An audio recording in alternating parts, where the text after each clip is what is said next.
Magandang araw mga kaibigan. Pag-usapan natin ngayon, bigyan ng reaction at opinion itong post ni Yonoya.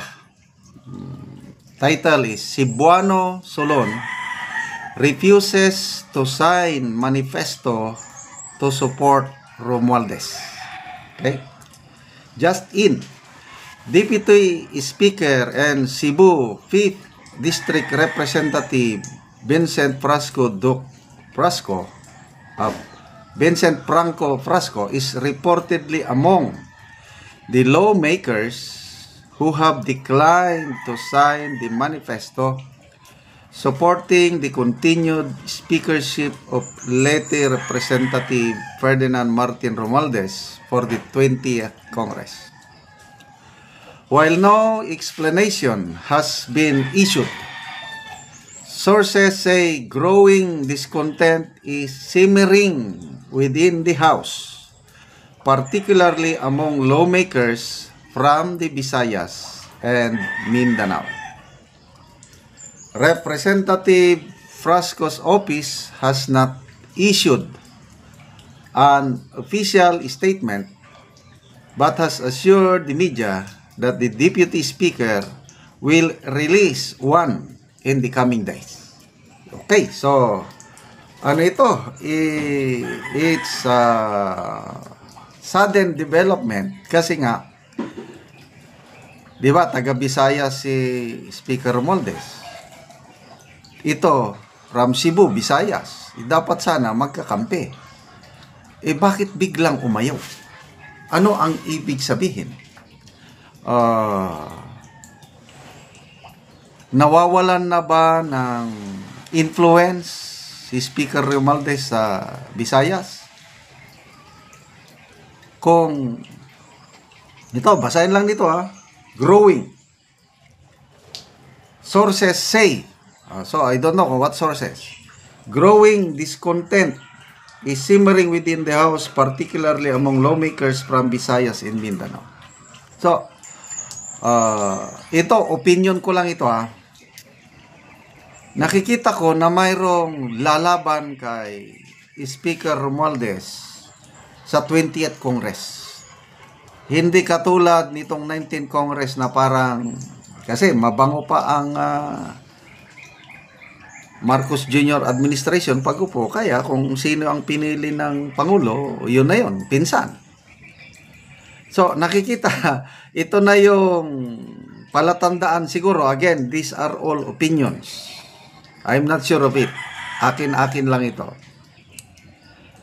Baka ito na yung signs ng pagiging lame duck president na yung kagustuhan ng Pangulo hindi na nila susundin. Ito yung sinasabi ni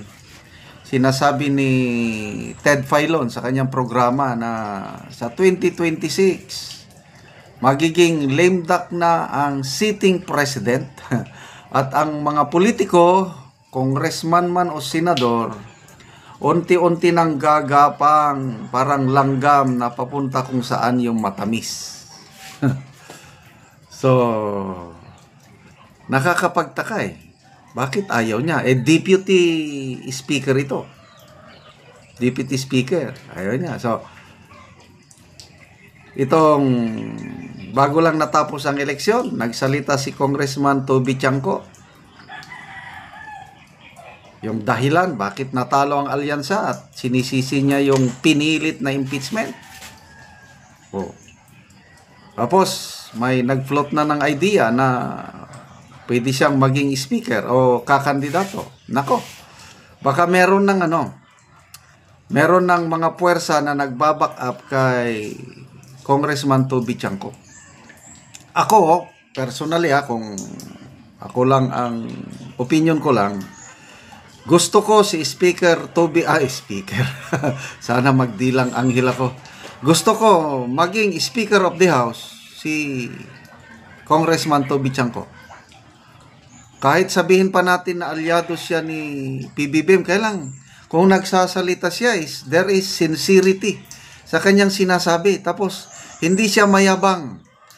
Nagsasabi lang siya ng totoo. At napakaganda ang feedback sa kanya sa nabotas. Tama ba, nabotas? matulungin, madaling lapitan. Yan ang tapos wala akong naririnig na bahid sa katiwalian. So, marami ang nagsasabi, again, these are opinions or comments lang na babasa ko, na kung gusto ng Pangulong Marcos Jr. na bumango, makabawi itong last 3 years niya, ang humihila kasi sa performance ng Pangulo, ang kanyang rating humihila, ditong perceived corruption na nagsisimula sa Kongreso. Tingnan nyo ang nangyari sa 2025 budget.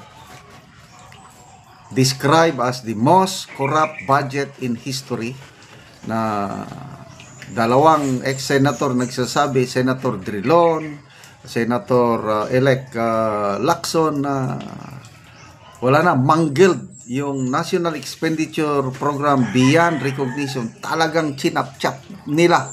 Sinong nag-chap-chap? Itong mga lawmakers. Kaya sabi ni Senator Lacson na sana ang Pangulo gamitin niya yung persuasive powers niya para mahinto yung mga ganong insertion sa budget, dahil yun ang nakakasira. Baka yun na nga, may mga gumagalaw ng puwersa, political forces, na lalabanan nila si Speaker Romualdez at papalitan ng iba. Ito na mga indikasyon, yung ayaw pagpirma ni Congressman Frasco. Delikado yan kung yung pamilyang Frasco, kahit natalo si Governor Gwen Garcia pagka-governor, kailan marami pa silang alyado, mga congressman na loyal sa mga Garcia Frasco. Baka mamaya hindi lang itong si Congressman Frasco ang hindi pipirma. So good luck sa pagpili. Sino ang magiging Speaker of the House sa 20th Congress? Sana ang mailagay dyan yung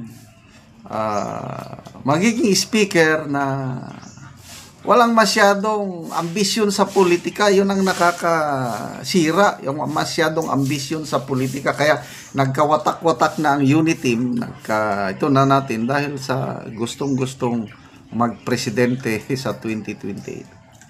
Kaya salamat mga kaibigan sa inyong pagsubaybay sa ating channel. Nakakatulong kayo ng malaki sa tribong Talandig ng Bukidnon. Ang sweldo natin dito is pangtulong sa tribo. Mayroon tayong livelihood assistance sa kanila. Nagpapatanim ng saging lakatan. Panoorin nyo ang video na ito. Ako sa saging lakatan ni Manoy Nore. O ako silang bisitahon. Maayong buntag, Manoy! Manang, mayong buntag.